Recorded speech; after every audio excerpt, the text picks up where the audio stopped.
class? Good morning, Sir Mark. Today, we will discuss our new topic, which is applications of area. Do you have any idea on our topic for today? Yes, Mr. Diana?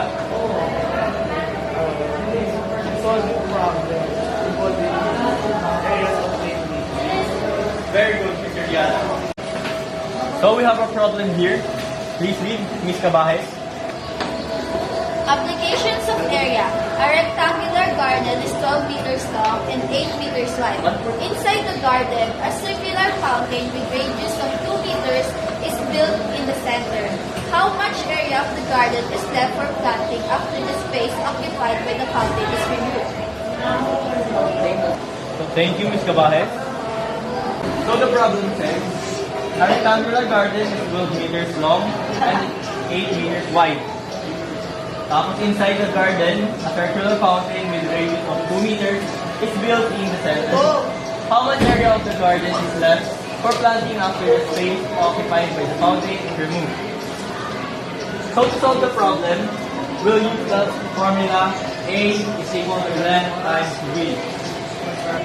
Okay, so to find the area of the rectangular garden, we will use the formula area is equal to length times width.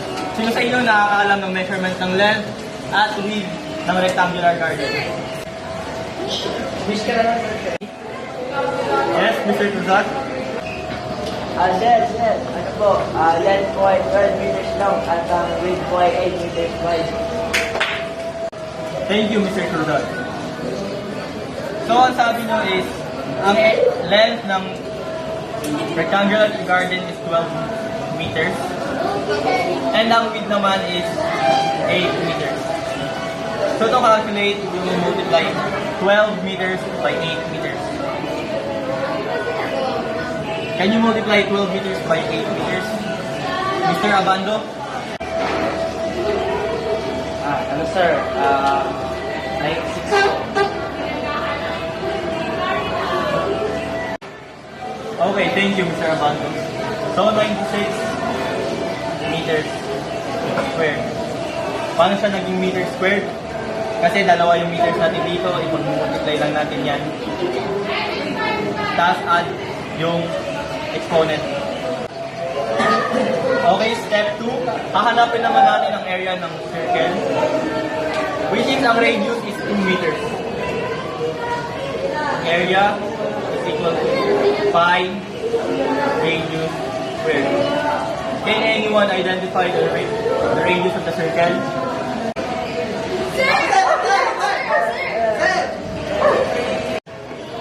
Yes, Mr. Diara. 2 meters po. Okay, thank you, Mr. Diara. The radius is equal to 2 meters. Alam naman natin lahat na pi is equivalent to 3.14. So, sa-substitute lang natin yung mga values. Pi is 3.14 multiplied by radius natin 2 and squared. Kasi naka-squared siya sa formula. Susunod. So, to get the area of the circle, we will multiply 3.14 sa 4. So, what's the solve? Okay, please go to the board.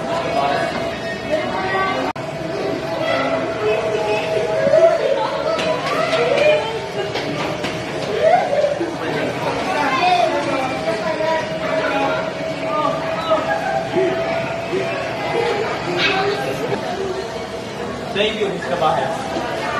So our answer is 12.56 is correct. So the problem is, how much area of the garden is left for planting after the space occupied with the fountain is removed? So to solve this problem, isasubtract natin ang area ng circle sa area ng rectangle. Okay? So 96 minus 12.56 is equal to, pwede nyo lang i-calculate ilan yan? 83.44, Sir Mark. Okay. that is our final answer. Wow!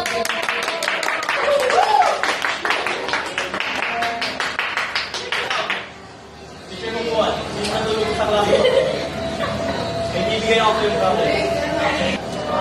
Okay, Mr. Mungkuan. Try and solve this here in the board.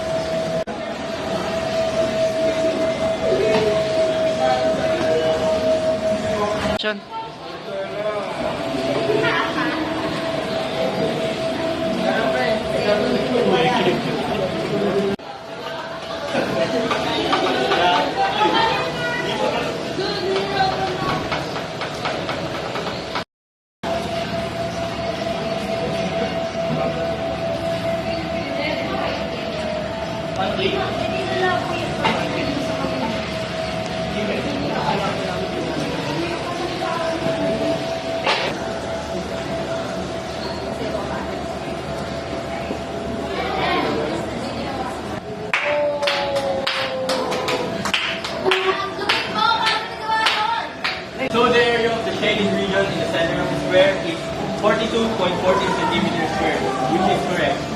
Congratulations. So class, that's our lesson for today. Thank you and goodbye.